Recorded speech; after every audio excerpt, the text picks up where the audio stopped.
بلکہ تم ہی ایمان لانے والے نہ تھے۔ ہمارا تم پر کچھ زور تو تھا نہیں، بلکہ تم ہی سرکش تھے۔ پھر ہم پر ہمارے رب کی بات ثابت ہو گئی کہ ہم سب کو عذاب چکھنا ہے، تو ہم نے تمہیں گمراہ کیا کیونکہ ہم خود گمراہ تھے۔ یاد رکھو یہ دن عذاب میں شریک ہوں گے۔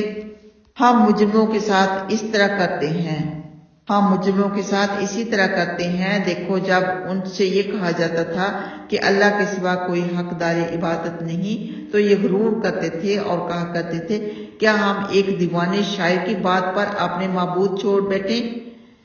بلکہ وہ حق لے کر آیا ہے اور اس نے تمام نبیوں کی تصدیق کی ہے۔ یقیناً تم دردناک عذاب چکھنے والے ہو اور تمہیں تمہارے عملوں ہی کا بدلہ دیا جائے گا۔ بجز اللہ تعالیٰ کے مخلص بندوں کے انہی کے لیے معین و معلوم روزی ہے، یعنی میوے ہیں، اور یہ نعمت والے باغوں میں عزت کے ساتھ آمنے سامنے تختوں پر ہوں گے، اور لطیف نتھری ہوئی اور سفید شراب کا جام ان پر گردش کرے گا جو پینے والوں کو مزہ دے گی۔